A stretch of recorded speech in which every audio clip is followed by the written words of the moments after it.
Hello and welcome to the Authority of Love on this another Family Foundation Friday edition with our co-host David Walls. I'm your host Greg Williams, and we've got a lot to talk about today, but want to remind you that Love and Lordship's vision is this: every life and relationship built on the love and lordship of Jesus Christ. David, welcome, and welcome to our listeners today. Got a lot going on. It is good to be with you, Greg. Yes, I'm fired up today. I can tell. I can tell. Yeah, and I know why, because there are some really good Yeah. things going on. Not everything maybe we wanted, we prayed for. But let me say this.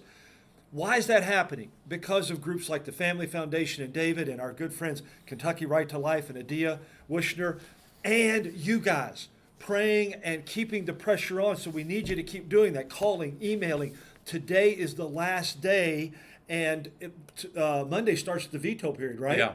Yeah. And so with that, likely Governor Beshear, there's nothing exciting new, he's probably going to veto everything we talk about today.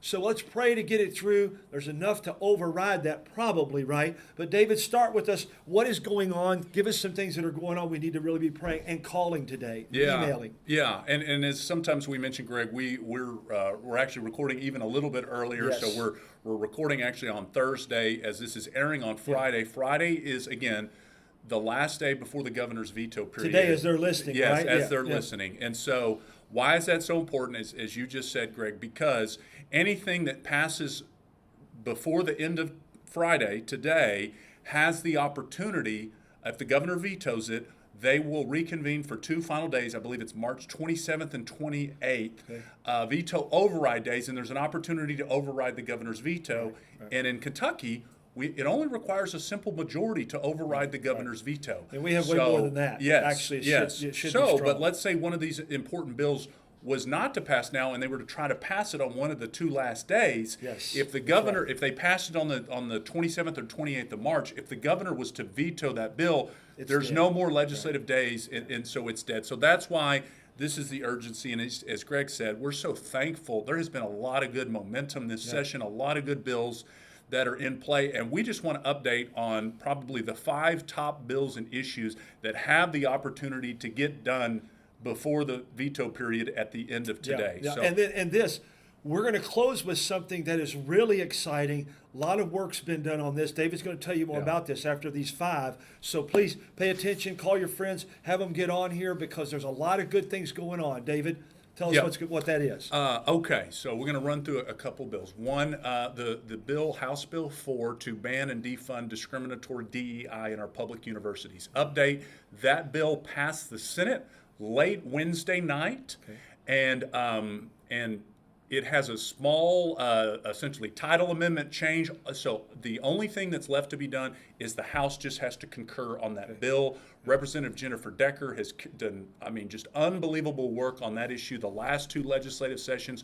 So we are right almost at the finish line in terms of sending the bill to the governor on House Bill 4. So we're excited and encouraged by that update. Call your representatives, right? Just encourage your House members to concur, through. but with everything that's been done on that issue, I feel pretty good. That one's going to get done. Okay. Another very important one that's in play that we need you to contact, is to protect the medical conscience rights. Look, the right to conscience is a foundational right. Yes. It's explicitly stated in the Constitution of our Commonwealth. And so Senate Bill 132 is a bill to protect the medical conscience rights of our healthcare professionals, to protect their free speech, to essentially ensure that they are never forced or compelled to perform a procedure that goes against their conscience or their ethical or moral beliefs. Why is that so important? Well, one, no one should ever be forced to do something. Obviously, we have longstanding principles about ensuring that doctors and medical professionals are never coerced in any way as it relates to the issue of abortion, other issues, but it's much broader than that, Greg. And it's also, look, this is also a pro-patient bill.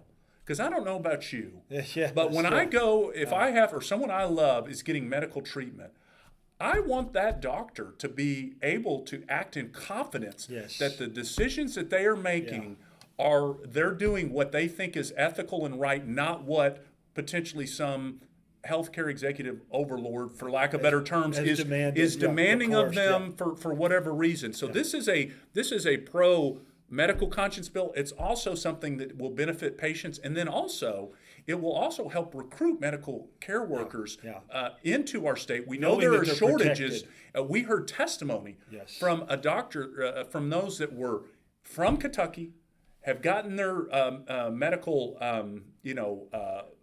education License elsewhere, education, right. and they are literally waiting to come back to Kentucky once this protection is put in place. Yeah. So this is our good friend Senator Douglas, a doctor himself, Yes. is the one who authored this and pushed it. Yes, right? carrying it, and organizationally, we have worked on this issue for several sessions. So again, that bill has passed the Senate. It got a hearing on Wednesday, passed out of a House hearing, and it will have to be voted on today. It's an incredibly important bill. This is the closest we've ever gotten to getting this important bill across the finish line. So please contact your House member in support of Senate Bill 132. And again, all these bills that we're going through, if you go to KentuckyFamily.org and click on our Take Action page, it's linked on the front of our website, you can take an updated message to your legislator on these. Another one is HJR 15. That is the bill to restore the Ten Commandments monument to the Kentucky Capitol. All that has to do is pass the Senate floor. I'm confident that, Lord willing, that is going to happen. But if you haven't already, please reach out to your senator in support of that bill. Another important one that we've talked a lot about even before the session, Greg, is the efforts to stop Governor Beshear and his administration from being able to pay for gender transitions in our correctional facilities for prisoners, and then also to reverse or undo the governor's unlawful executive order on so-called conversion therapy. Now, there's been a lot of news on this topic, Greg. As you probably saw, the Supreme Court of the United States is actually taking up a case related to a really bad conversion therapy law in another state. Governor Beshear has tried to force this via executive order because they can't get a law passed in Kentucky to suppress free speech, to suppress religious liberty, to tie the hands of counselors, particularly those that want to share a biblical view of human sexuality. We've talked about this. There's two bills that are moving on this topic. Senate Bill 2, which would ensure our tax dollars are protected from funding gender transitions, and then House Bill 495, which would undo the governor's executive order and actually do a little bit more on protecting our tax dollars as well. I'm not going to go into all the details. We have a combined alert on both of those bills that you can go take. KentuckyFamily.org. KentuckyFamily.org. One of those bills needs to pass the House, one needs to pass the Senate. But they're both just essentially one vote away, pretty much, from being sent to the governor. I don't think, we may have a few, but I don't think hardly any of our listeners would want their tax dollars going for either of those things. Absolutely. To promote either one of those kind of things. But we need to turn that around. Absolutely. And given that both of these are directly in response to outrageous actions taken by our leftist governor, who seems to be charting a path even to the left of Gavin Newsom in California. We'll come back to that another time. I suspect he will veto those bills for sure. So vitally important that those bills pass. Today. Please. Yes. Please. Another important one that has an opportunity to move forward is the bill to essentially help get cell phones out of the classrooms. We know it's such a tremendous distraction. I've even shared, Greg, that I heard via a pastor who's married to a teacher here in Lexington, concerns about kids actually gambling on their cell phones in school. In some cases, even doing so legally, because if you're 18 in the Commonwealth, you can do that. I mean, you want to talk about a distraction.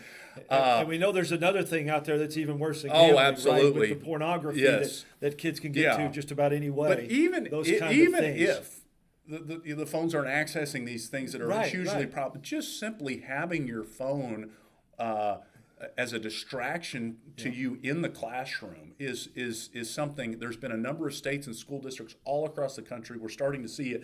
The tides turn and recognize, look, we've got to get these distractions out of the classroom so teachers can teach and so that kids can learn and also have discipline. Proper social interactions. Right. We've heard stories about how, kids are texting each other at school instead of having face-to-face conversations. I think I could say it this way and you help everybody understand. We are more connected than we've ever been, but we have worse relationships than we've ever had. And that's crucial, especially for us who believe in the Lord and His kingdom. Absolutely. It's about relationships. So we want to see that, and maybe that's part of the other side, but we won't go there today.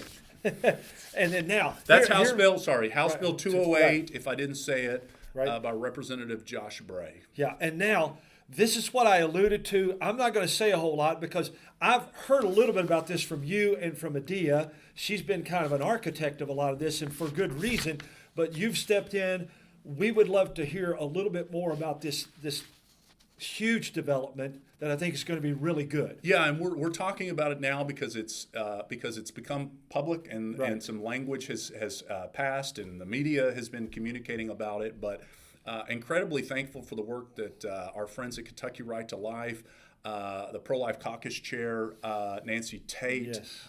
Representative Jason Nemes, others that have been involved to add some clarity to some of our pro-life protections to ensure ultimately that the laws of Kentucky reflect what the heart of that the laws already reflect, Right. which is we desire to save lives both of babies in the womb Yeah. and mothers. Yeah.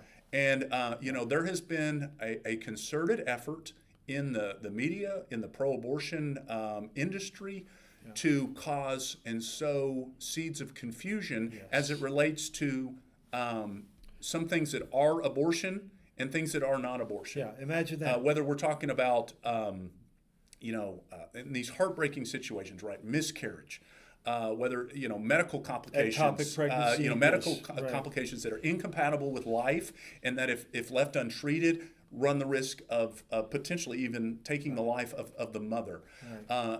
Kentucky's existing laws provide some clarity to that, as every other pro-life law, Which has been in- long before Roe v. Wade was right. there, yes. But it is helpful to add some clarity to some of those things.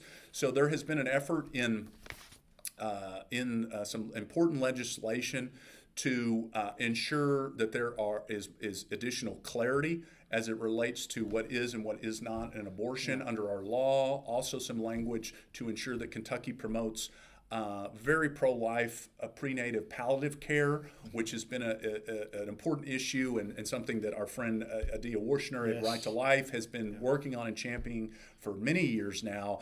And so a couple of these issues have been combined together. Yes. House Bill 90 is one, and then I believe it's Senate Bill, House Bill 414. There's also Senate Bill 17, which deals with freestanding birthing centers. So there's some opportunities. Several key issues coming together. And we are encouraging folks to just encourage their legislators to support these pro-life and pro-mother opportunities that we have before the end of the session. Well, and I can't tell you, David, you know this as well, but when we're out there and people recognize that we do some of this, Yeah. you do a lot of it, I do this with this in my ministry, but I can't tell you the number of good conservative, even Christian people that go, but they're risking the mother's lives because they won't do it. It hardly ever happens. Right. If it does, you said they're sowing seeds of confusion. Yeah. This is wonderful because it will help clarify. Yeah. Clean it up. Absolutely. That And is- to make it clear, Planned Parenthood was there actively opposing these efforts to bring to clarity to the Yeah. law. Yeah. 'Cause they don't wanna not lose that false argument. Right, because they are seeking to sow confusion Yeah. to promote their agenda. The legislative message line, 800-372-7181. Also contact me at loveandlordship@gmail if you want to go on the cruise. Today's the last day. I'm Greg Williams with David Walls. You're listening to The Authority of Love.